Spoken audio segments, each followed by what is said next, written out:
The V6 plug-in hybrid brings attractive tax savings to Bentley's luxury saloon, but it doesn't quite match the smooth driving experience of its petrol-powered V8 counterpart. Bentley's Soul Saloon is certainly the classiest plug-in hybrid model we've driven, with an impeccable, upmarket, comfortable interior and a handsome look on the outside, too. It's not the greatest hybrid integration, but then we're looking for perfection from Bentley, especially at the price. There's a slight hesitation in the drivetrain and odd-feeling brakes, so unless you're attracted by the eco message, driving in silence for just over 20 miles or the substantial tax savings, we'd stick with the wonderful V8 model while we still can. Bentley is taking a step-by-step approach towards electrification with the Flying Spur Saloon, the latest to get the plug-in hybrid treatment, and we've driven it in the UK for the first time.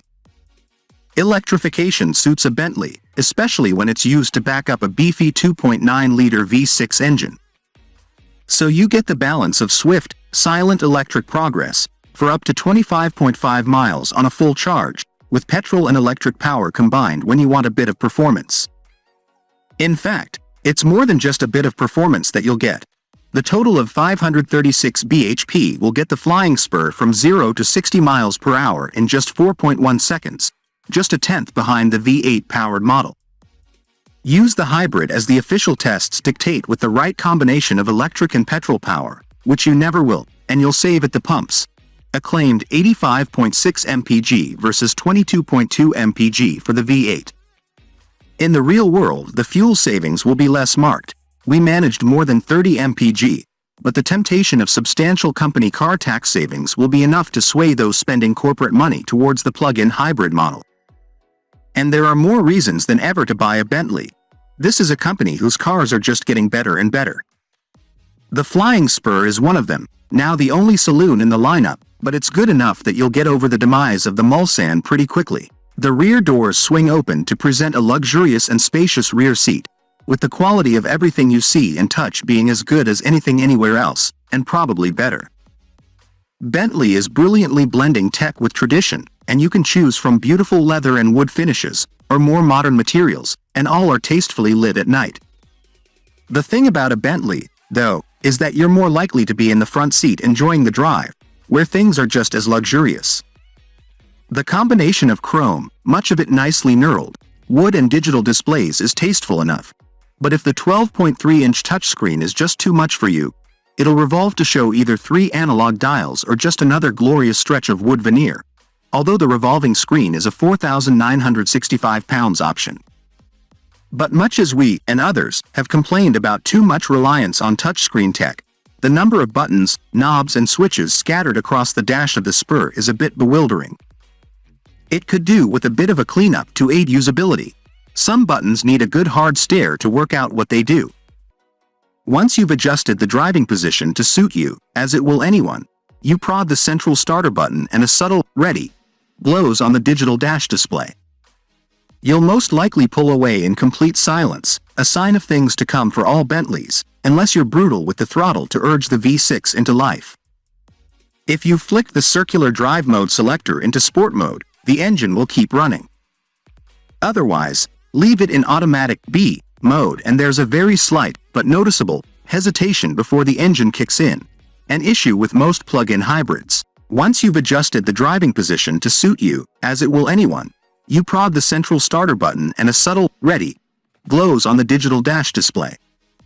You'll most likely pull away in complete silence, a sign of things to come for all Bentleys, unless you're brutal with the throttle to urge the V6 into life. If you flick the circular drive mode selector into sport mode, the engine will keep running. Otherwise, leave it in automatic B mode and there's a very slight, but noticeable, hesitation before the engine kicks in, an issue with most plug-in hybrids. What's also an issue with electrified cars is the brakes.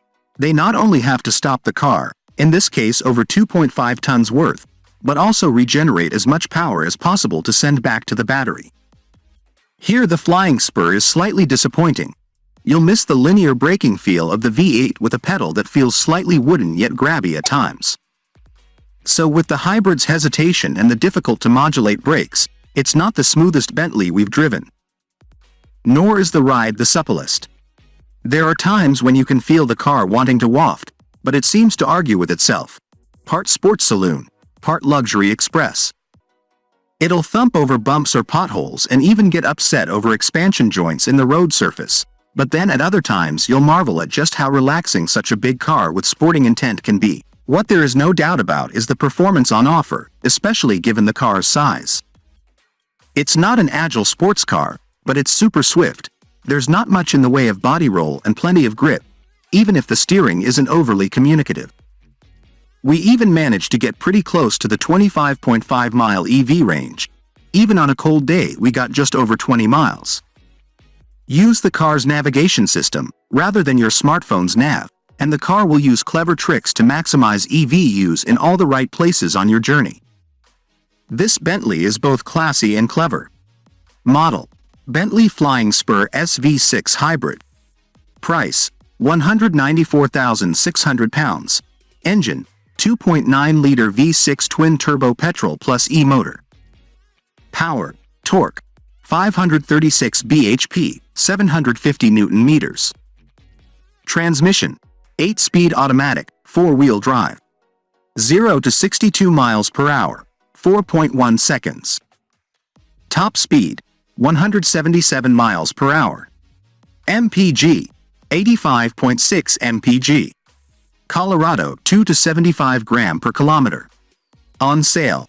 Now, that's a wrap for today's video. What are your thoughts on our list? Let us know in the comments section below, and make sure to like and subscribe to our YouTube channel for more future videos.